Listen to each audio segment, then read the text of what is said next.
Salut à toutes et à tous, j'espère que vous allez bien. Aujourd'hui, on se retrouve pour une nouvelle vidéo afin de parler de Battlefield. Oui, hier, il y a DICE qui a montré le trailer du mode Hazard Zone, donc qui est le dernier mode, un peu peut-être de Battlefield. Après, je ne sais pas s'il y en aura d'autres. Donc, dans cette vidéo, je vais d'abord vous expliquer de quoi ça retourne, ok? Après, je vais vous donner mon avis et je compte aussi sur vous pour que vous me disiez dans les commentaires, évidemment, ce que vous en pensez. Bien évidemment, les amis, on n'oublie pas de mettre le pouce bleu et puis de s'abonner si ce n'est pas encore fait et de partager, voilà, partager la vidéo.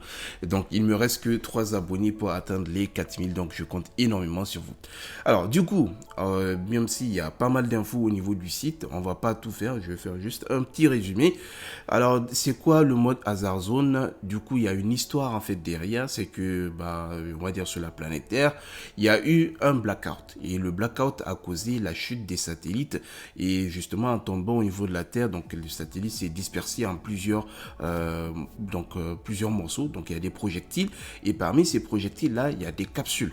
Et les capsules contiennent des données qui vont permettre justement d'améliorer la survie des gens. Et c'est là que nous, en tant que joueurs, on intervient parce qu'on veut ces capsules et les vendre au niveau du marché noir. Et quand on les vend, on récupère de la monnaie. C'est ce qu'on appelle des CMN, donc des crédits du marché noir qui vont nous permettre aussi d'acheter des choses. Donc, telles que les améliorations d'armes et ainsi de suite. Bon, pour le moment, ils n'ont pas trop développé, mais voilà, il n'y a que ça, en fait, amélioration d'armes actuellement. Mais on va en reparler.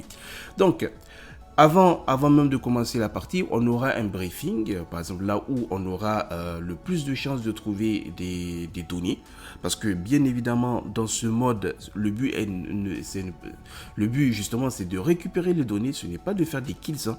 Voilà, donc pour les gens qui veulent foncer, faire les bourrins, ça c'est pas fait pour vous. Du coup, une fois que, après le briefing, donc vous savez là où il y a le plus de données, il faut choisir le spécialiste. Maintenant, vous ne pouvez pas prendre un même spécialiste dans une escouade. L'escouade, c'est 4 joueurs et les 4 spécialistes doivent être différents. Et franchement, je me posais aussi la question au début quand j'avais joué la bêta, je me dis quel était vraiment, c'est quoi le truc des spécialistes, quel était l'avantage. Mais quand vous voyez ce mode, vous savez que vraiment, en fait, les spécialistes sont faits pour ce mode-là. Parce qu'ils n'ont pas leur importance, ils n'ont pas leur importance dans Halo Warfare ou bien le mode Portal. Mais dans ce mode, le spécialiste a son importance. Parce que les quatre spécialistes doivent être différents. Donc chacun a ses capacités. Imaginons par exemple Boris peut aider pour tempo lorsque vous allez récupérer des données. Il y a le soin qui va évidemment soigner. Il y a le sniper avec son drone qui peut essayer de localiser d'autres joueurs et ainsi de suite. Bref, il y a aussi l'assaut. J'ai pas retenu son nom, mais lui, il peut accéder donc à des endroits qui sont difficilement accessibles et ainsi de suite. Et sans compter qu'il y aura d'autres spécialistes aussi qui vont arriver un peu plus tard. Donc chacun aura sa capacité et je pense qu'au niveau de la stratégie, du gameplay, tout sera différent selon les spécialistes que vous avez dans votre équipe. Donc une fois que comment dire, vous connaissez donc la map, l'endroit plutôt où vous allez avoir là où il y aura plus de données, sachant que aussi vous pouvez décider d'aller à un endroit là où il y a moins de capsules, mais du coup ça vous fera moins de données. Plus vous en avez, plus vous aurez des récompenses. Donc vous avez choisi votre spécialiste. Après, il faut descendre sur la map. Donc, lorsque vous allez partir au niveau des capsules, ces capsules, elles sont protégées par l'intelligence artificielle. Donc, c'est ce qu'ils appellent des forces d'opposition, un truc comme ça. Bref, donc, il y a l'intelligence artificielle, ce sont des bots. Maintenant, je ne connais pas leur niveau, est-ce qu'ils seront agressifs, et ainsi de suite. Mais ils ont dit qu'ils peuvent patrouiller, ils peuvent aussi vous traquer et surtout à la fin, on va en parler. Donc surtout à la fin, plus il y a de données qui arrivent, plus ils seront dangereux. Donc eux, ils peuvent vous traquer, mais il y a aussi les autres joueurs. Parce que si vous êtes sur PS5, sur Xbox Series ou bien sur PC, c'est 32 joueurs au max. Donc ça fait 8 escouades de 4 joueurs. Mais si vous jouez sur PS4 et sur Xbox One, du coup ça vous fera 6 escouades de 4 joueurs. Donc une fois que vous avez récupéré les données, ça dépend de vous, bah, vous allez décider si il faut extraire, si vous allez vous échapper ou pas. C'est ce qu'ils appellent phase d'extraction.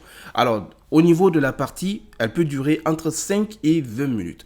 C'est-à-dire 5 minutes si vous décidez de prendre juste quelques données et après vous échapper. Sinon, vous pouvez attendre la deuxième extraction qui est un peu vers la fin. Voilà, vers la fin de la partie. Sachant que quand la première extraction va se terminer, il y aura la tempête qui va arriver. C'est une tempête mortelle. Maintenant, ça peut être justement une tempête de sable, je sais pas, une tempête de neige, ça dépend de la map. Parce que le mode est jouable sur les 7 maps de Battlefield.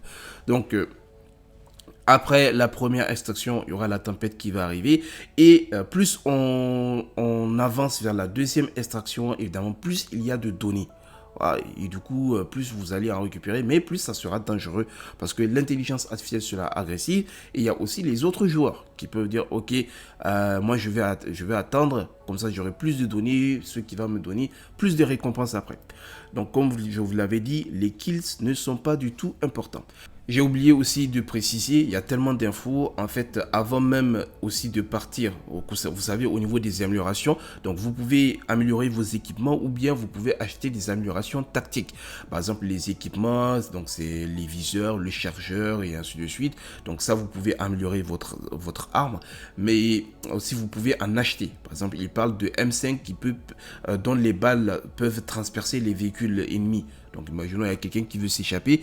Vous voulez récupérer ces données. Donc, vous pouvez utiliser le M5. Mais je ne sais pas combien ça va coûter. Ça doit coûter cher.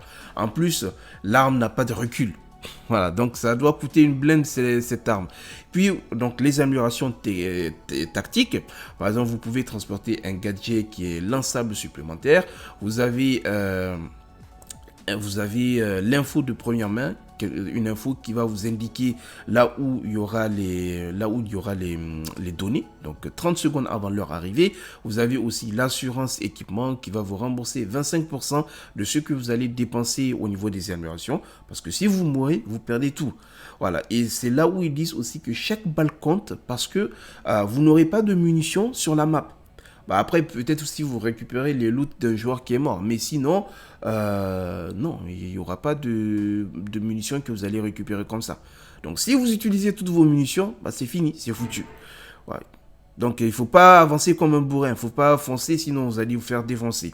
Après il y aura la prime négociée, donc 50% de crédit du marché noir lorsque vous allez éliminer des forces d'occupation. Voilà, j'avais dit forces d'opposition, c'est forces d'occupation.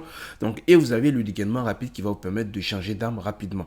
Donc ça c'est quelques exemples. Après ils ont dit pour les 10 autres améliorations tactiques, on va les découvrir dans le mode. Donc on avait parlé voilà de la récupération. Donc sur la map, oui.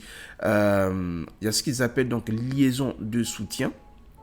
Voilà, donc ce sont des véhicules, par exemple des véhicules que vous allez trouver sur la map, ça va vous permettre de vous déplacer rapidement. Ou bien il y a des liaisons, des terminaisons de liaison forts. Par exemple, c'est des trucs de redéploiement. Donc s'il y a un membre de votre équipe qui est mort, vous pouvez les utiliser pour le réanimer. Et même s'il reste un seul membre de l'équipe, il peut utiliser ça pour, il ou elle, voilà, peut utiliser ça pour réanimer les 3 autres qui sont morts. Et vous avez aussi, vous pouvez demander, ils ont dit l'envoi d'un ranger. Alors, le ranger, ils n'ont pas expliqué ce que c'est. Est-ce que c'est un bot qui est vraiment surboosté, voilà, qui va permettre de tuer, d'aider en fait au niveau de la mission? On ne sait pas. On ne sait pas ce que c'est. Voilà, du coup, au niveau de l'extraction, il y aura 2 phases. Donc la première phase, c'est ce que je disais, elle va arriver un peu plus tôt. Après, dès qu'il y a la première phase d'extraction, dès qu'elle se termine, il y aura la tempête qui va commencer à arriver et il y aura la deuxième phase d'extraction. Alors là où c'est bâtard, imaginez, bon, peut-être que vous n'aurez pas trouvé beaucoup de données, donc vous voulez vous dire, ok, moi je n'ai rien, je vais attendre au niveau de la phase d'extraction. Donc les gens vont arriver et puis on va se battre. Voilà. Ou bien vous pouvez empêcher évidemment les autres de sortir. Parce que si la tempête arrive, vous mourrez, vous allez tous perdre. Personne n'aura rien. Voilà. Et vous aurez dépensé aussi des crédits. Concernant les CMN, donc crédits du marché noir, déjà la première mission, vous n'en aurez pas. D'accord? Donc, ils vont vous donner des armes de base. Donc, plus vous allez avancer, en fait, plus vous allez récupérer des données et plus vous aurez des récompenses et plus vous allez améliorer donc, vos équipements, vous allez prendre des améliorations tactiques et vous aurez un avantage sur vos adversaires.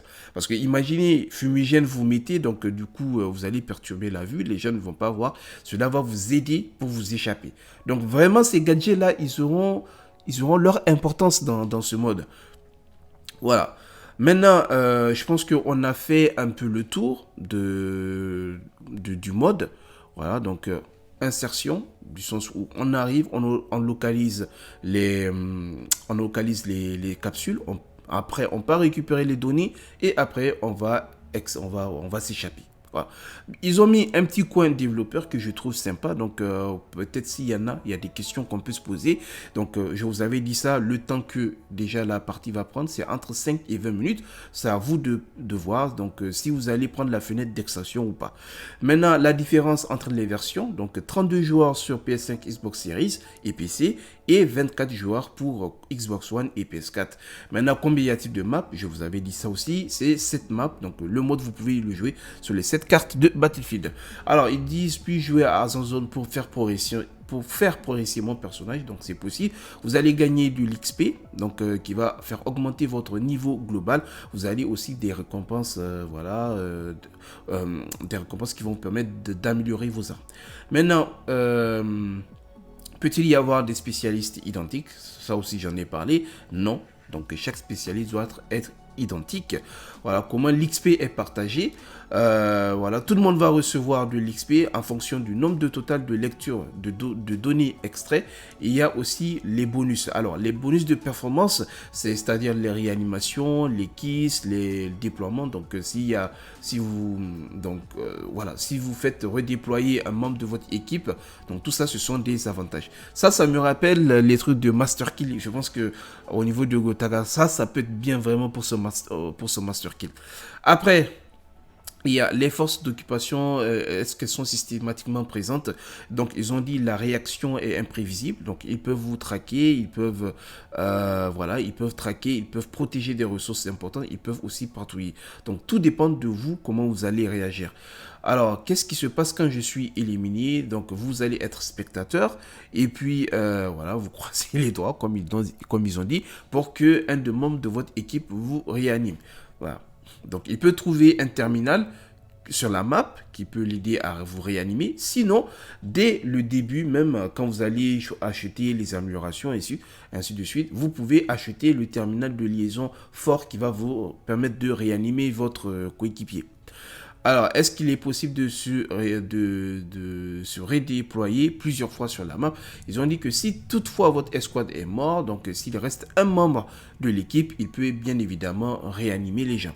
Donc, y a-t-il du pay to win? Voilà, je pense que pas mal de gens en ont peur. Donc, non. En fait, les crédits que vous allez gagner, les CMN, on ne peut pas les acheter. Ils seront disponibles uniquement dans ce mode-là et c'est en jouant à ce mode que vous allez récupérer les crédits.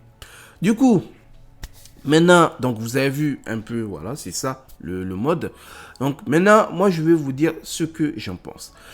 Franchement, est-ce que je suis hypé? Je dirais que je suis neutre. Je suis un peu mitigé. Je suis content et en même temps j'ai peur. Du sens où je suis content parce que c'est un mode qui est très intéressant, ça c'est clair. Mais aujourd'hui, les gens n'aiment pas trop. Les gens n'aiment pas trop réfléchir. Pour ce genre de mode, les gens aiment bien, vous savez, à la Call of, voilà, pas besoin de se casser la tête, donc tu pars, tu cherches tes kills et ainsi de suite. Sauf que là, les gens vont y jouer, Tu vas jouer, tu vas rentrer, tu vas te dire, oh mais ouais, je vais chercher des kills. Alors que c'est une sorte de gameplay où il faut vraiment être posé. Voilà, il faut observer, réfléchir, prendre des décisions. Il faut de la communication avec l'équipe et tout. Donc, je pense que ça sera compliqué de jouer avec du random. Imaginez, voilà, il y a quelqu'un qui parle anglais, il y a un qui parle espagnol, un qui parle allemand, un qui parle français. C'est compliqué. Comment est-ce que vous allez faire pour vous donner des infos? C'est super chaud. Alors, donc, non seulement il y a ça, et au niveau du trailer, moi j'ai été déçu, et je pense qu'il y a pas mal de gens aussi qui l'étaient, parce que vous faites une énorme communication pour dire, ah mais oui, ça sera dingue, et ainsi de suite, alors que le trailer, je sais pas, il fait même pas 2 minutes, et puis c'est fini. Bah voilà. Les gens étaient là, on s'est tous dit, quoi, mais c'est tout, il n'y a pas de gameplay, il n'y a rien du tout. Et ils laissent tomber les gens comme ça. Déjà, au niveau de la bêta, je sais que j'ai regardé au niveau des réseaux, pas mal de gens ont annulé leur précommande. Pourquoi? Parce que non seulement ils nous ont donné juste une seule map, la map orbitale, il y avait des bugs, et après ils disent on a une meilleure version de ça. Mais pourquoi vous n'avez pas mis la meilleure version? Bah, mettez ça. Comme ça, les gens allaient jouer et tout, et ils allaient voir ce que ça donnait. En plus, au niveau de ce Battlefield, j'ai l'impression que globalement, voilà, c'est genre juste mode multijoueur. Et dans le mode multi, voilà, vous avez Halo Warfare, et puis vous avez Portal, vous avez le mode hasard. Alors que au niveau de la concurrence, il y a le mode histoire, déjà qui manque, parce que pas mal de gens voulaient avoir un mode campagne, sauf que cette fois-ci, ils ont dit que bah, il n'y en aura pas. Il y a le mode multijoueur, parce que j'ai vu Call of, quand il y avait la bêta, il y avait domination, il y avait, voilà, je pense qu'il y avait des matchs à mort, il y avait pas mal de choses. Et il y avait plusieurs maps aussi. Récemment, juste hier aussi, ils ont montré le mode zombie, et vous avez Warzone qui est gratuit. Donc voilà, on va dire qu'il y a 4 modes. Et pour le même prix, ici, on n'a que du multi. D'abord, Halo Warfare, ils ont parlé de conquête et de percée. On n'a pas vu les autres modes. Est-ce qu'il y aura domination? Est-ce qu'il y aura match à mort? On ne sait pas. Ils ont juste parlé de ça. Alors, imaginez, il n'y a que ces deux modes-là, conquête percée. Après, vous avez Portal. Bon, Portal, même là, ils n'ont pas trop développé, mais on sait que ça réunit le classique, ça réunit tous les Battlefield. On ne sait pas trop comment ça va se passer. Et il y a aussi le mode Hazard Zone qui est là. Donc, en gros, ça fait 3. Et tu vas payer pour la même somme.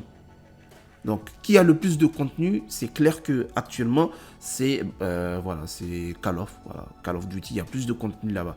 Ça, c'est une évidence. Il faut se dire la vérité. Il disait aussi, oui, mais c'est quelque chose d'unique, ça fait monter à un niveau qu'on n'a jamais vu, ainsi de suite. Bah, cette façon de faire là, le fait d'aller sur une map pour extraire des données, ainsi de suite, je ne sais pas si vous connaissez le jeu Vigor, c'est à peu près le même principe. Vigor, tu as une base et tu pars sur une map, tu récupères des ressources et pareil, tu as une fenêtre d'extraction. Il y en a aussi qui parlaient d'un mode dans des divisions. Bon, moi je connais pas, mais au moins je connais Vigor. Et dès que j'ai vu le principe, directement j'ai tité Vigor. Parce que ça y ressemble, c'est pareil. Vous allez récupérer des ressources. Le nombre, bon, après, le nombre de kills, c'est pas très important. Le plus important, c'est les ressources. Et dans ce mode aussi, c'est pareil. Le plus important, c'est pas faire des kills. Hein. Ce sont les données là que vous allez récupérer. Et maintenant, au niveau des CMN, ce que moi, voilà, j'ai des questions. Voilà, j'ai pas mal de questions.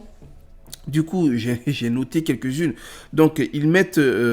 Donc, ce que j'aimerais savoir, c'est au niveau du black market.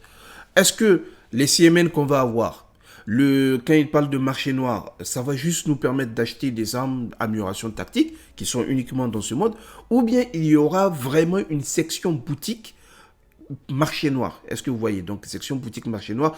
Et c'est uniquement avec ces CMN qu'on pourra acheter, je ne sais pas, des skins, d'autres armes, je ne sais pas, des trucs cosmétiques, des émotes, on ne sait pas.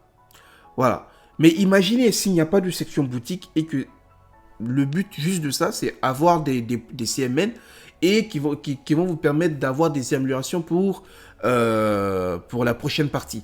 Ce qui fait que bah, tu vas peut-être jouer une fois, 2 fois, 3 fois, mais après tu vas t'en lasser parce que il n'y a pas vraiment de valeur. Voilà, les CMN n'ont pas beaucoup de valeur. Vous voyez.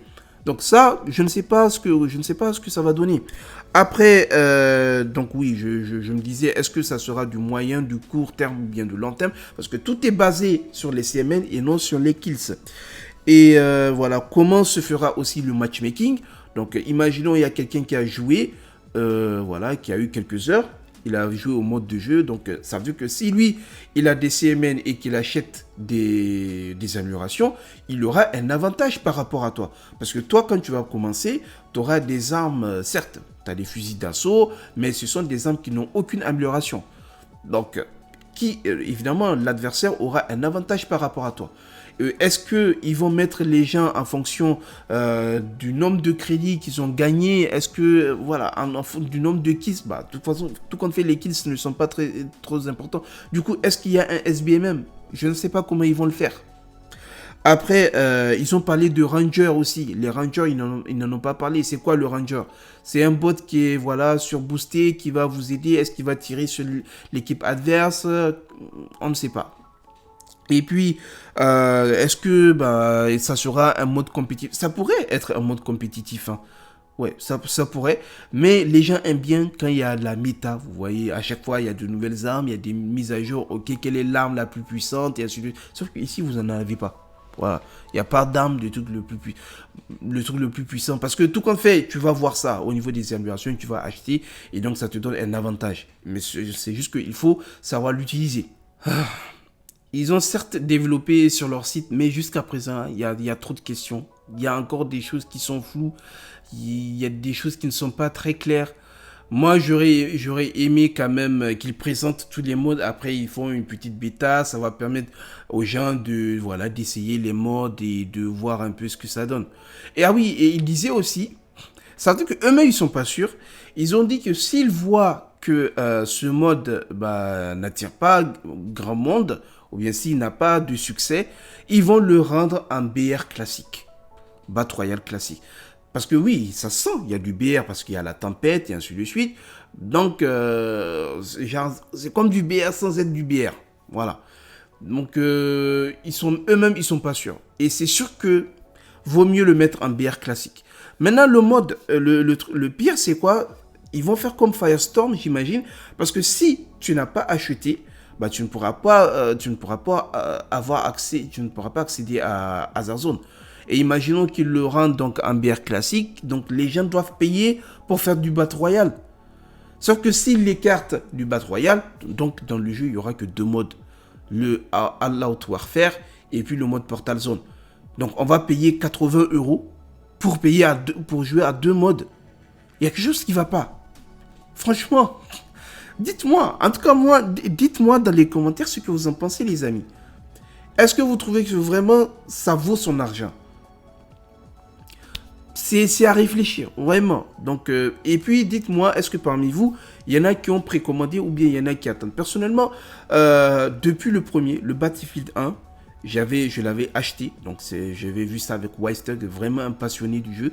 Et le 5, je me suis dit, ouais, ça va être comme le 1. J'ai été déçu au niveau du 5 parce que l'immersion n'était pas du tout pareil avec le BF1. Et donc là, franchement, je ne vais pas acheter. Je vais attendre avec le EA, donc l'abonnement EA, vous aurez 10 heures. Il y aura 10 heures de temps. Et cela va me permettre de tester. Si je vois que ça me hype, je prends. Si je ne vois pas que ça me hype, franchement, je ne prends pas. Je suis désolé. C'est un jeu que j'adore, vraiment. Mais voilà. Quand ça ne va pas, il faut le dire. Hein. C'est comme ça. Du coup, on verra bien. Moi, je vais tester d'abord. Si ça me va, je prends. Si ça ne va pas, franchement, je vais passer mon tour pour ce BF. Du coup, voilà les amis, c'est ce que moi j'ai à dire dans cette vidéo. Dites-moi ce que vous en pensez dans les commentaires. Sur ce, on n'oublie pas, bien évidemment, les petits pouces bleus, les abonnements, les commentaires. Et on se dit à la prochaine. Salut!